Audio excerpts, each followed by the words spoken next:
ప్రభువైన యేసుక్రీస్తు నామములో మీ అందరికీ వందనాలు. అదేవిధంగా ఉదయకాలపు శుభాలు తెలియచేస్తున్నాను. దేవుని మహాకృపను బట్టి మనందరం కూడా సజీవులుగా దేవుని యొక్క వాక్యాన్ని ధ్యానించడానికి దేవుడు మనకు సమయం ఇచ్చాడు. ప్రార్థన చేసుకొని మనము దేవుని వాక్యాన్ని ధ్యానం చేసుకుందాం. కళ్ళు మూసుకోండి, అందరం ప్రార్థన చేసుకుందాం. మహాగణుడా, మహోన్నతుడా, పరిశుద్ధుడా, నీకు స్తోత్రం నాయనా. తండ్రి యొక్క మార్చి మాసంలో మేమందరం కూడా చేరినైనా ఈ విధంగా ప్రభువా తండ్రి ప్రతిరోజు కూడా వాక్యాన్ని ధ్యానిస్తుండగా అందుని బట్టి మీకు వందనాలు తెలియజేస్తున్నాం. ఈ రోజునైనా మీ కృపను బట్టి తండ్రి 3వ తారీఖులో ఉంటుండగా మీకు వందనాలు ప్రభా, స్తోత్రాలు నాయన. ఎంతోమంది ఈ దినాన్ని చూడలేక చనిపోయిన వారు ఉన్నారు. మీ కృపను బట్టి మేమందరం కూడా సజీవులుగా ఉంటున్నాము నాయన. ఈ సమయంలో ప్రభా వాక్యాన్ని ధ్యానించబోతుండగా మా మధ్యలో మీరునండి నాయన. ఎవరైతే ప్రభా వాక్యాన్ని వింటున్నారో వారు శ్రద్ధగా వినడానికి సహాయం దయచేయండి నాయనా. తండ్రి, నేను కాకుండా నాలో మీరుండండి. మీరు నన్ను ఊరగా వాడుకొని తండ్రి ప్రతి ఒక్కరు వినడానికి ప్రభా మీరు సహాయం దయచేయమని, మీ నామానికి మహిమ తెచ్చుకోమని. అదేవిధంగా ప్రభా ఎవరైతే తండ్రి ఈ సమయంలో ఉదయకాలాన్ని లేచి ప్రభా తండ్రి శ్రద్ధ కలిగి ఆసక్తి కలిగినైనా చేరి ఉన్నారో ఆ బిడ్డల్ని మీరు జ్ఞాపకం చేసుకోండి. వాళ్ళ కుటుంబాలను దీవించండి, కనికరించండి. ఈ యొక్క మార్చి మాసంలో తండ్రి వారి కుటుంబాల్లో ఎటువంటి దీవెనలు అవసరమో అవన్నీ కూడా మీరు వారి కొరకు ఏర్పాటు చేసి అయినా కుటుంబాల్లో సంతోషము, సమాధానము మీరు దయచేయమని యేసుక్రీస్తు నామంలో అడిగి వేడుకుంటున్నాను తండ్రి. ఆమెన్. ఆమేన్. ఆమేన్. ఆమేన్. దేవునికి స్తోత్రం. ప్రభునందు ప్రియమైన దేవుని బిడ్డలారా, ఈరోజు మనము నేరం ఎరుగని ప్రభువు మన నిమిత్తము ఎటువంటి ఆయన శ్రమలు పడ్డాడో ఈరోజు మనము నేర్చుకోబోతున్నాం. మనము ఈ సంవత్సరం ఈ యొక్క ఫిబ్రవరి మాసంలో 18వ తారీఖు నుంచి, అనగా గత నెల 18 నుంచి భస్మ బుధవారము ప్రారంభమైంది. తర్వాత ఇది నెక్స్ట్ మంత్ వరకు కొనసాగుతూ ఉంటుంది, ఏప్రిల్ మాసం వరకు. ఈ 40 రోజులు కొన్ని సంఘాల్లో ఉపవాస ప్రార్థన చేస్తూ ఉంటారు, కొన్ని సంఘాల్లో సిలువ ధ్యానాలు చేసుకుంటూ ఉంటారు. అదే తర్వాత ఈస్టరు, మరి గుడ్ ఫ్రైడే, ఈస్టర్ సమయాల్లో అన్ని సంఘాల్లో కూడా ఈ గుడ్ ఫ్రైడే అదేవిధంగా ఈస్టర్, ఇవి రెండు కూడా దేవుని యొక్క పునరుద్ధాన దినాన్ని అందరం కూడా సంతోషంగా ధ్యానం చేసుకుంటూ ఉంటాం. కొంతమంది వీటిని కూడా విమర్శించే వాళ్ళు ఉంటారు. అన్యులు కాదు కానీ క్రైస్తవులే విమర్శించే వాళ్ళు ఉంటారు. ఇవి చేసుకోవాలని బైబిల్లో ఎక్కడైనా రాసుందా? ఇది ఒక బ్యాచ్ తయారై ఉంటుంది. ఈ బ్యాచ్ ఏంటంటే వీళ్ళ పని క్రైస్తవులే కానీ ఇది బైబిల్ రాసుందా? క్రిస్మస్ జరుపుకోవాలని బైబిల్ రాసుందా? మరి సిలువ ధ్యానాలు జరుపుకోవాలని బైబిల్ రాసుందా? పునరుద్ధానమైనటువంటి విషయాన్ని, ఇవన్నీ కూడా ఈ క్రైస్తవుల్లో కూడా విమర్శించేటువంటి ఒక సమూహము. కాబట్టి ఇవన్నీ కూడా అది ఎవరి సంఘాలు, బైబిల్లో ఇలాంటివి దేవుడు రాయించకపోయినప్పటికీ ఆయన జన్మించాడు, అది నిజం. ఆయన మన కొరకు సిలువలో మరణించాడు, అది నిజం. ఆయన మన కొరకు తిరిగి పునరుద్ధానుడై మన దేవుడు మృత్యుంజయుడై ఆయన పరలోకానికి వెళ్ళడం నిజం.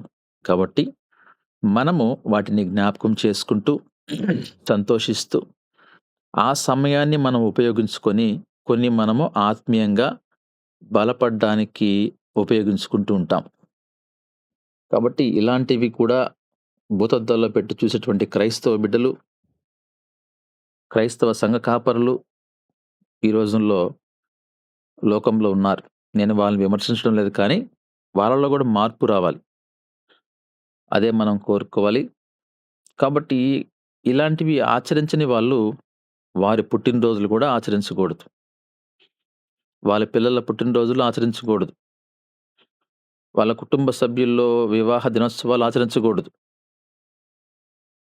ఇవన్నీ గూడా చాలా మనం వాళ్ళని విమర్శించొచ్చు. కానీ వారు కళ్ళు తెరుసుకోవాలి.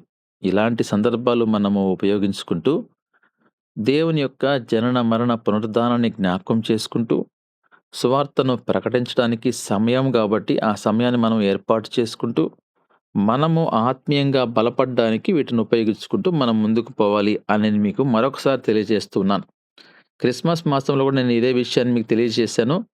మళ్ళీ ఈ విషయాన్ని తెలియజేస్తున్నాను. ఎందుకంటే, ఈ వాక్యం వింటున్న వారిలో కొంతమంది ఈ ప్రశ్నలు తీసుకొనొస్తారు.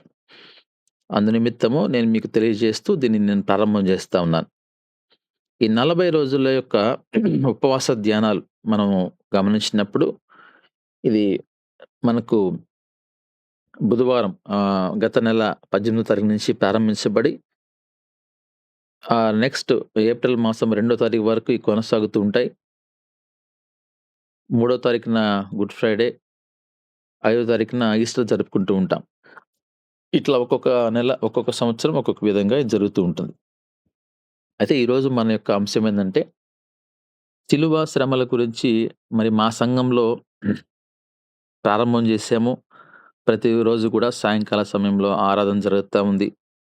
దేవుని కృపను బట్టి చక్కగా సిలువలో పలికిన 7 మాటలు కావచ్చు, ఆయన శ్రమలు ఇవన్నీ గూడా ధ్యానం చేసుకుంటూ ఉన్నాం. దేవుని మహాకృపను బట్టి ఒక్కొక్కరు గూడా ఎవరైతే విశ్వాసులుగా ఉంటున్నారో, వారు గూడా ఒక్కొక్క రోజు ఒక్కొక్క కొంతమంది వాక్యాన్ని పంచుకోవడానికి గూడా, వాళ్ళని ఆత్మీయంగా బలపరచడానికి గూడా నాకు సమయం దొరికింది కాబట్టి, ఒక్కొక్కరితో వాక్యం జెప్పిస్తూ ఉన్నాను. ఎందుకంటే దేవుని వాక్యాన్ని వారు గూడా చెప్పగలగాలి అనేది నా యొక్క ఆశ, ఆతురత. ప్రభునందు ప్రియమైన దేవుని బిడ్డలారా, నేరమెరుగని ప్రభువు మరి మన నిమిత్తము ఆయన పొందినటువంటి ఈ శ్రమలు మనం చూసినప్పుడు చాలా బాధేస్తది. వాటిలో కొన్ని విషయాన్ని మాత్రం మనం ధ్యానం చేసుకుందాము. మనము ఈ లూకాసు వార్త 23వ అధ్యాయము మన సహోదరుడు చదివినటువంటి వాక్య భాగాన్ని గమనించినప్పుడు, ఇక్కడ 1వ వచనాన్ని మనం చదివితే, అంతటా వారందరును లేచి ఆయనను పిలాతునొద్దకు తీసుకొని, ఇతడు మా జనమును తిరుగబడ ప్రేరేపించుచు కైసరునకు పన్నియ్యవద్దనియు తానే క్రీస్తును ఒక రాజుననియు చెప్పగా, మేము వింటిమని ఆయన మీద నేరము మోపసాగిరి. పిలాతు, నీవు యూదుల రాజువా అని ఆయనను అడుగగా, ఆయన నీవన్నట్టే అని అతనితో చెప్పాను. పిలాతు ప్రధాన యాజకులతోనూ జనసమూహములతోనూ ఈ మనుష్యుని యందు నాకు ఏ నేరమును కనబడటలేదు అనెను. ఎటువంటి నేరము గూడా పిలాతుకి కనబడలేదు. పిలాతు మరి యేసు ప్రభు వారితో మాట్లాడినప్పుడు, ఆయన మాటలు ఆయన విన్నప్పుడు, ఆ మాటల యొక్క ఆ పరమార్థాన్ని గమనించినప్పుడు, ఎటువంటి లోపము ఇతనిలో లేదు.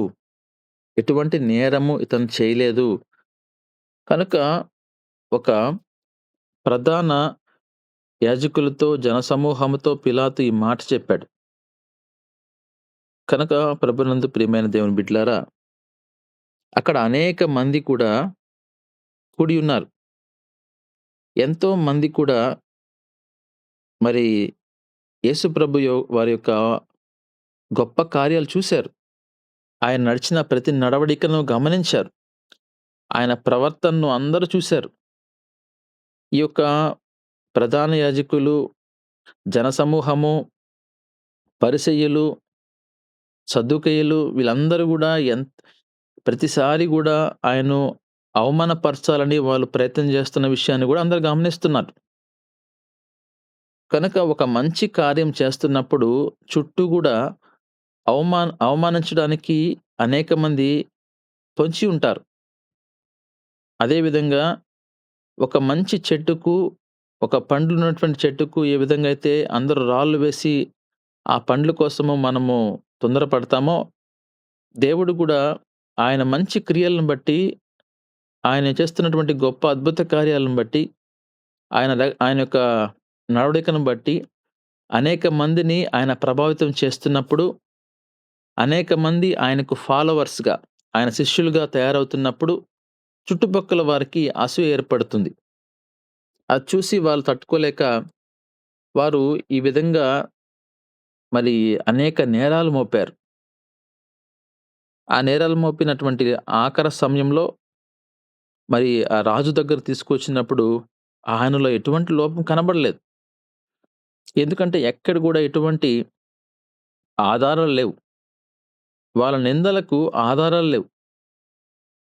అటువంటి నేరాలు ఆయన మోపబడ్డాడు. అది ఎందుకను కోసము?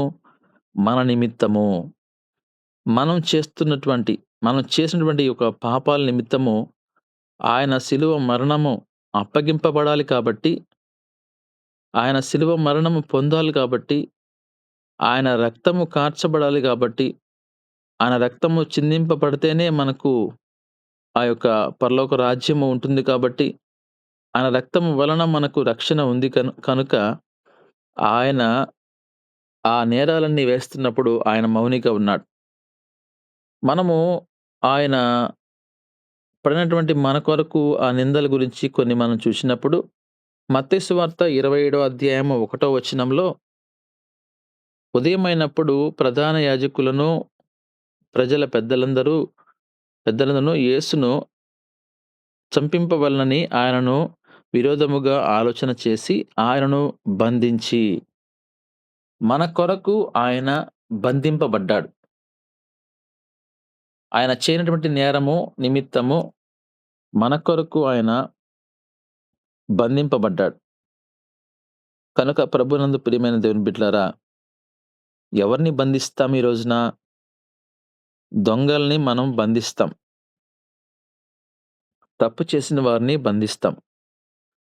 కానీ ఎటువంటి నేరము గూడా ఆయన చేయపోయినప్పటికీ, పిలాతు అందరి ముందు గూడా బహిరంగంగా ఆ విషయాన్ని తెలియపరిచినప్పటికీ, ఆయన్ను బంధించినట్టుగా మనం చూస్తున్నాం. అదే మత్తయి సువార్త 27 అధ్యాయము మనం 12 వచనాన్ని గమనించినప్పుడు, ప్రధాన యాజకులను, పెద్దలను ఆయన మీద నేరం మోపినప్పుడు, ఆయన ప్రత్యుత్తరమేమియు ఇయ్యలేదు. ఆయన మీద నేరం మోపారు. ప్రధాన యాజకులు ఎవరైతే మరి యేసు ప్రభు వారికి వ్యతిరేకంగా మొదటి నుంచి గూడా పనిజేస్తున్నారో, వారందరూ గూడా ఆయన మీద నేరం మోపారు. ఆ నేరాన్ని చూసినప్పుడు మనకు కొంత ఆశ్చర్యమేస్తది. ఈయన చెప్పేటువంటి బోధ, ఆ బోధ వల్ల అందరూ గూడా మాకు వ్యతిరేకులైపోతున్నారు అని అంటున్నారు కదా! ఎందుకు వ్యతిరేకులవుతున్నారు? నీ బోధ సక్రమంగా లేదేమో!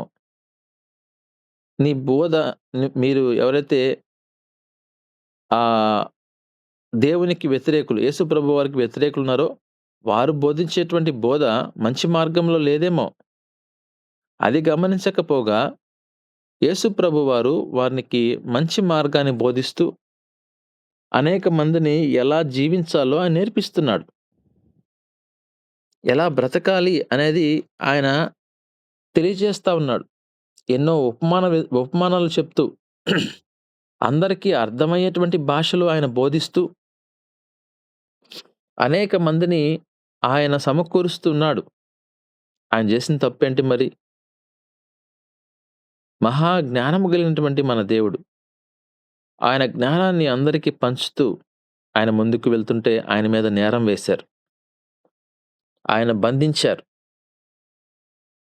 మత్తయి సువార్త 27 అధ్యాయము 23 వచనాన్ని గమనించినప్పుడు, అధిపతి ఎందుకు 22 వచనం చూడండి. అందుకు పిలాతు, అలాగైతే క్రీస్తు అనబడిన యేసును ఏమి చేతుమని వారినడుగగా, సిలువ వేయమని అందరును చెప్పిరి. పిలాతు అడిగాడు, మరి ఏం చేద్దాం? మీరు ఏం చేయాలనుకుంటున్నారు? అసలు మీ ఉద్దేశ్యం ఏంటి? ఎందుకు ఈ విధంగా ఆయన్ని బంధించారు? నేరం చేయకపోయినా నేరం చేశాను అని జెప్పి ఆయన మీద ఎందుకు నేరాన్ని మోపుతున్నారు? అసలు మీ ఉద్దేశ్యం ఏంటి? అంటే వాళ్ళు చెప్తున్న మాటను సిలువ వేయాలి. అంటే మన భాషలో చెప్పాలంటే చంపేయాలి. గమనించారా ఆ విషయాన్ని? వాళ్ళు అంతాన్ని కోరుకుంటున్నారు.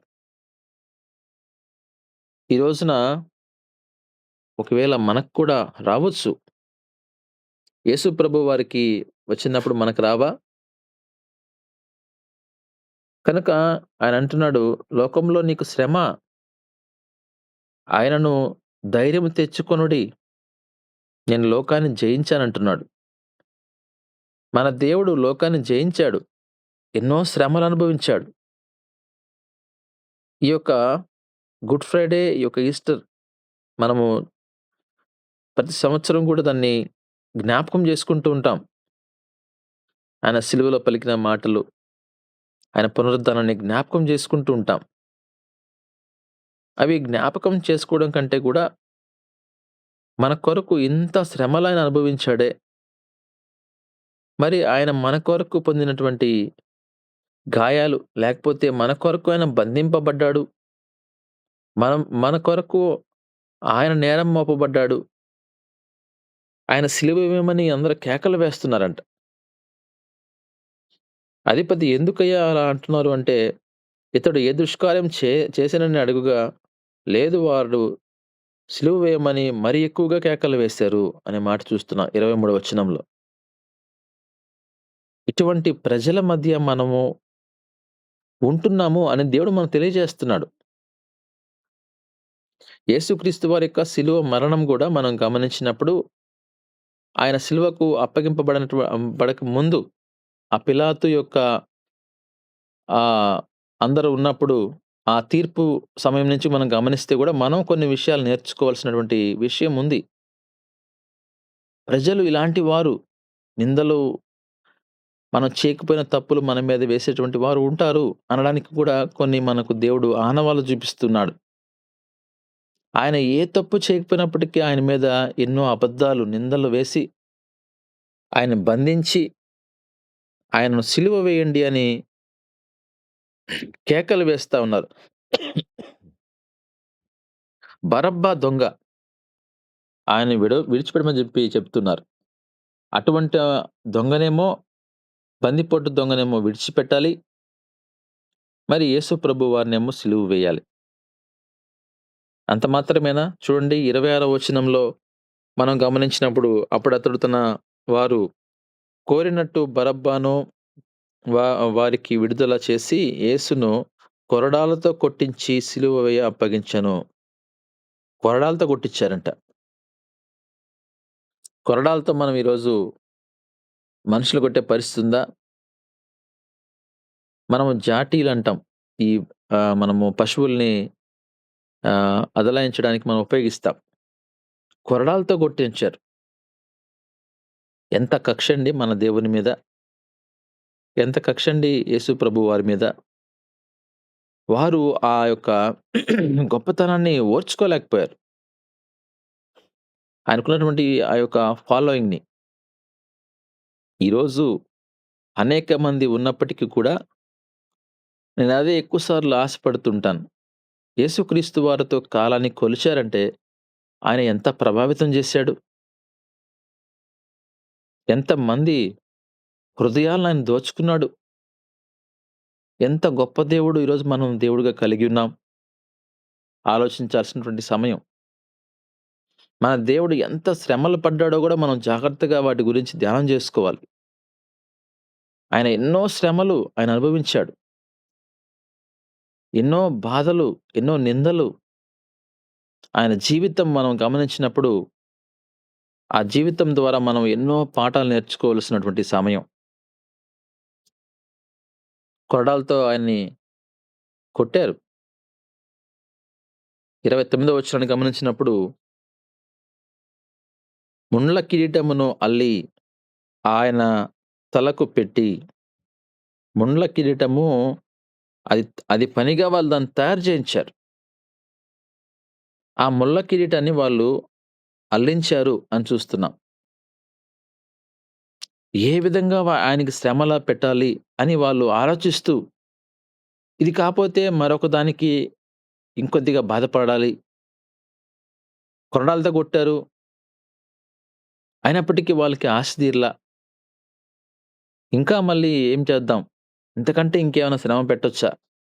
అంటే ఆయన బ్రతికుండగానే ఆయనకి బాధలు కలిగించి, ఆయన శ్రమలు పెట్టి, ఏదో చేయాలని వాళ్ళు ఆలోచించారు. అయితే కుమారుడైన యేసుక్రీస్తు వారికి తెలుసు ఇది తండ్రి చిత్తము అని. తండ్రి చిత్తానికి ఆయన లోబడ్డాడు. ఆయన అనుకుంటే వేల సమూహము, లక్షల్లో సమూహము దిగొచ్చి ఆయన కాపాడగలరు. తండ్రి దగ్గర అనేకమైన సైన్యముంది. అయినప్పటికీ తండ్రి మాటకు లోబడి కుమారుడైన యేసుక్రీస్తు వారు ఆ శ్రమలు అనుభవిస్తున్నాడు. ఆ తల మీద ముళ్ళ కిరీటాన్ని ధరింపచేసి వారు సంతోషపడుతున్నారు. అంత మాత్రమేనా? ఒక రెల్లు ఆయన కుడి చేతిలో నుంచి ఆయన ఎదుట మోకాలుని కాబట్టి ఆయన కుడి చేతిలో ఒక రెల్లును ఉంచి, ఆయన ముందు మోకాలొంగి, యూదుల రాజా నీకు శుభమని ఆయనను అపహసించిరి. ఆయన అపహసించారు. హేళన చేశారు. ఒక కర్రను, ఒక కొమ్మను ఆయన చేతుల్లో పెట్టి ఆయన హేళన చేశారు. నీకు శుభము. చూసావా నీ పరిస్థితి ఎలా ఉందో ఇప్పుడు? చూసావా మా దెబ్బ? చూసావా మేము నిన్ను కొరడాలతో కొట్టాం. నువ్వేం చేయగలిగావు? నువ్వెన్నో అద్భుత కార్యాలు చేసావు గదా! మరి నువ్వు తప్పించుకోగలవా? చూసావా మేమే గెలిచాం. ఈరోజు ఆ రోజుల్లో లోకస్తులు న్యాయస్థానం ఎంత అన్యాయమో ఈ రోజు కూడా అదే కొనసాగుతుంది. గమనించండి. చాలా జాగ్రత్తగా గమనించండి. నన్ను ఈ లోకము ద్వేషించింది అంటాడు దేవుడు. కాబట్టి మిమ్మల్ని గూడా ఈ లోకం ద్వేషిస్తుంది అంటున్నాడాయన. ఆయన ద్వేషించినట్టుగా అనేక రుజువులు మనకి ఈరోజు కనబడుతున్నాయి. ఆయన్ని ఎంతగా అపహసించారు అనేది మనకి ఈరోజు చూసినప్పుడు, ఆయనను అపహసించినటువంటి విధానాన్ని మనం ఈరోజు చూస్తున్నాం. ఆయన ఎంతగా హేళన చేస్తున్నారు. ముండ్ల కిరీటాన్ని పెట్టారు. ఆయన తల మీద పెట్టి దాన్ని ఒత్తినప్పుడు ఆ రక్తం కారుతూ ఉంటే, ఆయన చేతికి ఒక రెల్లునిచ్చి, మళ్ళీ ఆయన ముందు హేళనగా మోకాలొంగి రాజా నీకు శుభం అని జెప్పి ఆయన వాళ్ళు అపహసిస్తూ ఉన్నారు. మరి యేసు ప్రభువారు అపహసించబడ్డారు. ప్రభునందు ప్రియమైన దేవుని బిడ్డలారా, ఈ శ్రమలు మనము గమనిస్తున్నప్పుడు, మన కొరకు ఇంత శ్రమలు ఆయన అనుభవించాడా అని మనం ఆలోచించాలి. 30వ వచనాన్ని మనం చూస్తే, ఆయన మీద ఉమ్మి వేశారు. ఆ రెల్లును తీసుకొని, ఆయనకిచ్చినటువంటి రెల్లును తీసుకొని, దానితో ఆయన తల మీద కొట్టారు. ఆ యొక్క కర్ర, ఒక కొమ్మ అని ఇంగ్లీష్‌లో ఉంటుంది. దాన్ని తీసుకొని ఆయన కొట్టారు. ఆయన మీద ఉమ్మి వేశారు. కనుక మనము ఈ విధానాన్ని గమనిస్తున్నప్పుడు ఎంత క్రూరులుగా వాళ్ళు బిహేవ్ చేశారంటే, ఆయన నోటి నుంచి ఏదైనా సరే కొంత తిడతాడేమో, లేకపోతే వారిని ద్వేషిస్తాడేమో, ఇంకేమన్నా కోపం తెప్పిద్దామో, కనుక మనము యేసు ప్రభు వారి గురించి మనము ధ్యానం చేసేటప్పుడు, మనము ఇక్కడ ఒక మంచి పాఠాన్ని నేర్చుకోవాలి. మనల్ని కూడా ఎంతోమంది కొంత రెచ్చగొట్టి, మనల్ని కోపం తెప్పించి, మనకు దేవునికి వ్యతిరేకమైన మాటలు మన నోట్లో నుంచి రప్పించి, లేకపోతే ఆయనకి వ్యతిరేకమైన పనులు మనము చేయాలనేటువంటి ఉద్దేశంతోటి మనల్ని కొంతమంది ఉత్తేజపరుస్తూ ఉంటారు. కోపం తీసుకొనొస్తారు. ఈరోజు ఇక్కడ మనం చూస్తున్నాం. ఆయన మౌనిగా ఉన్నాడు. ఆయన ఏమి మాట్లాడలేదు. ఆయన మీద ఉమ్మేస్తే ఆయన ప్రశాంతంగా ఉన్నాడు. ఆయన మీద మరి ఆ రెల్లుతో కొడితే గూడా ఆయన మౌనిగా ఉన్నాడు అంటే, ఈరోజు మనకు దేవుడు ఆ మౌనాన్ని నేర్పిస్తా ఉన్నాడు. కోపపడుడి కానీ పాపము చేయకుడి అంటాడు. ఒకవేళ మనకు కోపమొస్తదేమో, దాన్ని పాపముగా ఉండే విధంగా మనం చేయకూడదు. ఆ కోపాన్ని వ్యక్తపరచకూడదు. వాళ్ళు కోప్పడ్డారు, నువ్వు కోపడ్డావు. వాళ్ళు గూడా మాటలు దేవునికి వ్యతిరేకమైన మాటలో లేకపోతే ప్రవర్తన చేశారు. నువ్వు గూడా అదే పని చేస్తే నువ్వు పాపం చేసిన వాడవుతావు. కోప్పడకూడదు. కోపపడుడి ఒకవేళ పాపము చేయకుడి. ఈరోజు ఆయన ఉమ్మవేయబడినప్పుడు ఆయన మౌనిగా ఉన్నాడు. ఆయన మీద నింద వేశారు. తర్వాత చూడండి 34 వచనంలో చేదు కలిపిన ద్రాక్షారసము ఆయనకు తాగనిచ్చారు. కానీ ఆయన దానిని రుచి చూచి త్రాగనొల్లకపోయెను. ఆయనకు బాగా హింసిస్తున్నప్పుడు ఆయనకి దాహమేస్తది గదా! అది గూడా హేళనగా ఆయనకు ఒక చేదు చిరకను ఆయనకిచ్చాడు. చేదుని కలిపారు. బాగా చేదుగా ఉండే విధంగా చేశారు. అలాంటి దాన్ని అందిచ్చారు. ఎంత బాధేస్తదండి. దాహంతో ఉన్న మనకు ఒక మురికి నీళ్ళిస్తే మనం ఏ విధంగా ఫీలవుతామో, దాహంతో ఉన్న ఆయనకు చేదుని కలిపిస్తే మరి ఆయన ఎంత బాధపడుంటాడు. ఎంతో ఆయన ఏంటి ఈ ప్రజలు? ఇంతగా నేను ఏం చేశాను? ఒకవేళ తండ్రి చిత్తమైతే సిలువ మరణానికి అప్పగించొచ్చు. కానీ ఇంతగా హింసించి, ఇంతగా బాధపెట్టి, ఇన్ని అవమానాలు తీసుకొనొచ్చి, మరి ఈరోజు సిలువకు అప్పగించాలనా? ఆలోచించండి. దేవుడు మనకు ఆయన సిలువ మార్గం ద్వారా పాఠం నేర్పిస్తా ఉన్నాడు. ఆయన యొక్క మార్గము పిలాతు వారికి అప్పగించిన తర్వాత, ఆ యొక్క గొల్గొతా కొండకు వెళ్తున్న మార్గంలో ఎన్నో పాఠాలు మనం నేర్చుకోవాలి. ఈరోజు వాటిని మనం ధ్యానం జేసుకోవాలి. తెలుసుకోవాలి. దేవుడు మన కొరకు ఎన్ని శ్రమలు అనుభవించాడు. ఎంత గొప్ప దేవుడిని మనం కలిగున్నామో, ఆ గొప్పతనాన్ని మనం ధ్యానం చేసుకోవాలంటే, ఆయన జననం దగ్గర నుంచి, ఆయన శిలువ మరణ పునరుద్ధానం వరకు ఎన్ని సార్లు ధ్యానం చేసుకుంటే, అంత పాఠాలు మనం నేర్చుకోవచ్చు. అంత అమూల్యమైనటువంటి సత్యాలు అందులో ఉన్నాయి. ఆ యొక్క గొప్ప పాఠాలు మనం ధ్యానం చేసుకొని, మన జీవితంలో అన్వయించుకుంటే, మనము ఈరోజు ఈ లోకంలో మనం పడుతున్న శ్రమలు, అది కుటుంబంలో గావచ్చు, సమాజంలో గావచ్చు, ఆ శ్రమలు మరి దేవునితో ఆ శ్రమలతో పోల్చుకుంటే చాలా తక్కువనిపిస్తాయి.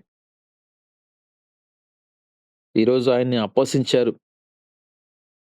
చూడండి 40 వచనంలో ఉంటుంది ఒక మాటను, దేవాలయము దేవాలయమును పడగొట్టి 3 దినములలో కట్టువాడా చూసారా ఎంత హేళనగా మాట్లాడుతున్నారో. నిన్ను నీవే రక్షించుకొనుము. నీవు దేవుని కుమారుడవైతే శిలువ మీద నుండి దిగుమని చెప్పుచు ఆయన దూషించిరి. అంటే ఆయన చేసినటువంటి గొప్ప కార్యాలు ఆయనకి తెలియజేస్తూ, ఇప్పుడు నీవు రక్షించుకోగలుగుతావా? అని ఆయన్ను అక్కడ మనం చూసినప్పుడు దూషించబడ్డాడాయన మన కొరకు. దూషించారాయన్ని. తిడుతున్నారు. "నువ్వేదో గొప్ప కార్యం చేశానంటున్నావుగా, మరి నీవు శిలువ మీద నుంచి దిగు." ఈరోజు మనం గూడా చూస్తా ఉన్నాం సోషల్ మీడియాలో అనేకమైన కామెంట్స్. కానీ వారికి బైబిల్ యొక్క సత్యం తెలిస్తే కదా! ఆ బైబిల్ యొక్క సత్యము గ్రహించలేని స్థితిలో వాళ్ళుండి, వాళ్ళు ఈ విధంగా దాన్ని అపార్థం చేసుకుంటున్నారు. ఆయన దూషించబడ్డాడు. అలాగే శాస్త్రులను, పెద్దలను, ప్రధాన యాజకులను కూడా ఆయనను అపహసించిరి. వీళ్ళెవరు? శాస్త్రులు, పెద్దలు, ప్రధాన యాజకులు. ఆయన్ని అపహాసం జేశారు. ఆయన ఎగతాళి జేశారు. వీళ్ళు గమనించినప్పుడు వాళ్ళు గొప్ప జ్ఞానం కలిగినటువంటి శాస్త్రులు, ప్రధాన యాజకులు వారు సహితం గూడా ఆయన్ని అపహసించి దూషించారు. ఎంతో మంది జ్ఞానుల ద్వారా ఆయన నిందలు పడ్డాడు. ప్రభునందు ప్రియమైన దేవుని బిడ్డలారా, ఈరోజు మనతో దేవుడు మాట్లాడుతున్నాడు. మన కొరకు ఆయన ఇంకా కొన్ని పాఠాలున్నాయి. మరొక సమయాన్ని ధ్యానం చేసుకుందాము. మన కొరకు ఆయన బంధింపబడ్డాడు, నేరం మోపబడ్డాడు, సిలువ వేయబడ్డాడు, కొరడాలతో కొట్టబడ్డాడు, ముండ్ల కిరీటము ధరించుకున్నాడు. ఆయన్ని అపహసించారు, ఉమ్మివేశారు, చేదు చిరకను అందించారు, దూషించబడ్డాడు. ఆయన అపహసించబడ్డాడు. ఆయన దొంగల చేత కూడా ఆయన నిందించబడ్డాడు. ఇద్దరు దొంగల్లో ఒక దొంగ అంటాడు, "నువ్వే దేవుని కుమారుడివైతే నిన్ను నువ్వు రక్షించుకో." ఒక దొంగలకు గూడా ఆయనంటే ఒక చులకనైపోయింది. ఆయన 56 వచనం మనం చూస్తే మత్తయి సువార్త 26వ అధ్యాయము 56 వచనంలో గమనించినప్పుడు ఆయన ఒంటరి అయినాడు అని ఉంటది చూడండి అక్కడ 56 వచనంలో. అయితే ప్రవక్తల లేఖనములు నెరవేరినట్లు ఇదంతయు జరిగెను చెప్పాను. అప్పుడు శిష్యులందరూ ఆయనను విడిచి పారిపోయిరి. వెళ్ళిపోయారు. ఆయనతో ఉన్న వారందరూ ఆయనను విడిచిపెట్టి ఎళ్ళిపోయారు. ఆయనతోనున్న శిష్యులు, డిసైపుల్స్ అందరూ కూడా వెళ్ళిపోయారు. ఎంత బాధండి. అందుకోసమే మనకు దేవుడు బైబిల్ రాయించాడు. నీతో నీ మరణం దాకా ఎవ్వరు రారు. తల్లి ప్రేమ, తండ్రి ప్రేమ, భార్య భర్తల మధ్య ప్రేమ, ఒక పాట ఉంటది గదా! ఇవన్నీ మనం గమనించినప్పుడు చివరిదాకా ఎవ్వరు కూడా నీతో రారు. మనం ఏ రోజుకైనా ఒంటరిగా పోవాల్సిన వారమే. ఒకవేళ వస్తే అక్కడ శ్మశానం వరకొస్తారేమో. ఏ సమయం ఎవరికి ఏర్పాటు చేసుంటే వాళ్ళు ఇక్కడి నుంచి వెళ్ళిపోవాల్సిన వారమే. ఎప్పటికైనా మనం ఒంటరి వాళ్ళమే. దేవుడు గూడా ఒంటరి వాడయ్యాడు. ఆయన దగ్గరుండి ఎవరైతే ఆ రోజున పొగిడారో, భజన జేశారో వాళ్ళందరూ వెళ్ళిపోయారు. ఈ రోజుకి జరుగుతూ ఉన్నాయి. మనల్ని మనం గమనించినప్పుడు, మనల్ని పొగిడిన వాళ్ళే మనల్ని నిందలేసే రోజులు కూడా వస్తాయి. ప్రభునందు ప్రియమైన దేవుని బిడ్డలారా, నేరం మోపనటువంటి నేరమెరిగినటువంటి ఆయన మీద నేరం మోపబడ్డాడు. ఎవరి కోసం ఇదంతా గూడా? మన కోసమే. కేవలం మన పాపాలు క్షమించడం కొరకు. ఎన్నో నిందలు ఆయన అనుభవించాడు. కానీ ఈరోజు మనము ఆయన కొరకు ఏమి చేస్తున్నామో ఇదే నా ప్రశ్న. ఈరోజు మనము ఆయన కొరకు ఏమి చేయగలుగుతున్నాం? నీ జీవితంలో కొద్దిగైనా నువ్వు త్యాగం చేసే పరిస్థితిలో ఉన్నావా? నీ ఆశలను లేకపోతే నీకున్నటువంటి ఆ యొక్క ఈ లోక సంబంధమైన విషయాలను వదిలిపెట్టి దేవుని వైపు చూడ్డానికి ఇష్టపడుతున్నావా? ఇన్ని శ్రమలు ఆయన అనుభవించినప్పుడు మనం ఎందుకని ఆ శ్రమలను ధ్యానం చేసుకుంటూ ఉన్నప్పటికీ దేవుని కొరకు ఎందుకని ఏమి చేయలేకపోతున్నాం? మనము రాతి గుండె కలిగి ఉన్నామా? మన గుండె ఎప్పుడు ఇంక అంతేనా? మన గుండె మాంసపు గుండెగా మార్చబడదా? మన కొరకు ఎంతో ఆయన త్యాగం చేశాడు. ఎన్నో అవమానాలు ఆయన భరించాడు. ఎన్నో శ్రమలు ఆయన అనుభవించాడు. ఈరోజు ఆ శ్రమలన్నీ మనం చదువుకున్నాం. ఇంకా చాలా ఉన్నాయి. అవన్నీ మనం ధ్యానం చేసుకుంటున్నప్పుడు మనం ఒకసారి మనల్ని మనం పరీక్షించుకోవాలి. అయ్యా! మా కొరకు ఇంత నువ్వు శ్రమలు అనుభవించావు. ఇన్ని బాధలు నువ్వు పడ్డావా? ఇన్ని నిందలు, ఇన్ని అపనిందలు నువ్వు పడ్డావా? పోనీ నువ్వేమైనా నేరం చేశావా అంటే, నేరం ఎరుగనటువంటి ఆయన రాజు సహితం ఒకటే మాట చెప్పాడు. ఈయన మీద ఎటువంటి నేరము మోపడానికి వీలు లేదు అని చెప్పాడే. కనుక ఈరోజు మనందరము ఆలోచించుకోవాలి. మన పాపాల నిమిత్తం ఆయన అన్ని శ్రమలు అనుభవించినప్పుడు, ఆయన కొరకు మనం ఇష్టపడినటువంటి వాటిని ఎందుకు మనం విడిచిపెట్టలేకపోతున్నాం? ఎందుకు మనం వాటిని ద్వేషించలేకపోతున్నాం? లోకాన్ని ప్రేమించకండి అని ఆయన చెప్తున్నాడు క్లియర్‌గా. ఈరోజు మనము ఆ లోకాన్నే ప్రేమిస్తున్నాం. ఆ రోజు ఆదాము, హవ్వ ఏదెను తోటలో ఇవన్నీ గూడా మీరు తినండి. మధ్యలో ఉంది ఒక చెట్టు. అది మంచి చెడులు తెలియజేస్తది. అది వద్దు అన్నప్పుడు దాని కొరకే ప్రయాసపడినట్టుగా ఈరోజు మనము ఆదాము, హవ్వ బిడ్డలమైనటువంటి మనము గూడా అదే విధంగా కొనసాగుతూ ఉన్నామంటే ఇంకెప్పుడు మనం తెలుసుకుంటాం? తెలుసుకోవాల్సిన సమయం. దేవుడు మనతో ఈరోజు మాట్లాడుతున్నప్పుడు లోబడాల్సినటువంటి సమయం. ఆయన కొరకు మనము ఏదో ఒక శ్రమ అనుభవించాలి. మనం ఆయన కొరకు ఈరోజు సువార్తను ప్రకటించాలి.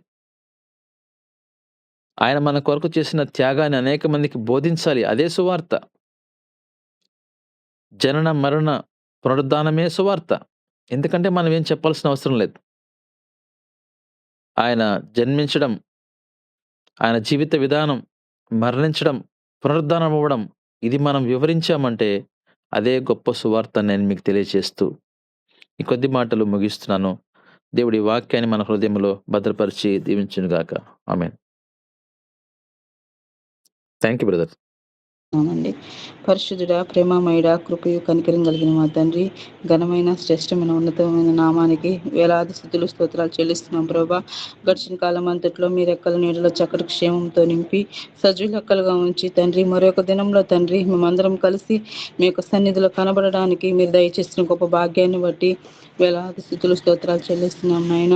ఇదిగో తండ్రి ఈ యొక్క ప్రార్థనను ఈ తండ్రి ప్రతిదినము కూడా మార్నింగ్ ప్రేయర్స్ను తండ్రి నాయన జరుగుతుంది. దాన్ని బట్టి స్తోత్రాలు చెల్లిస్తున్నాం ప్రభా.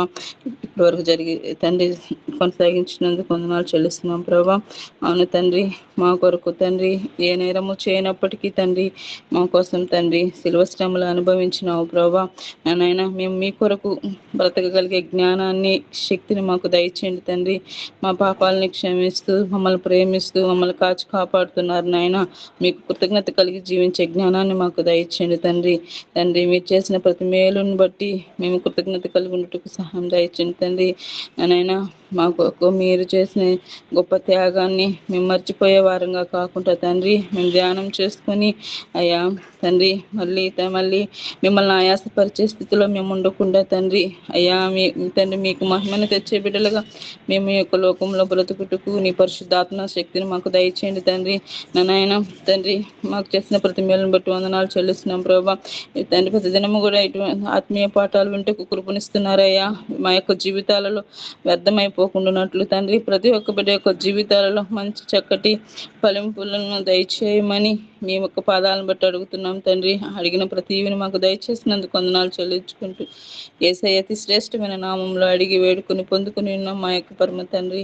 ఆమేన్. ఆమేన్. ఆమేన్.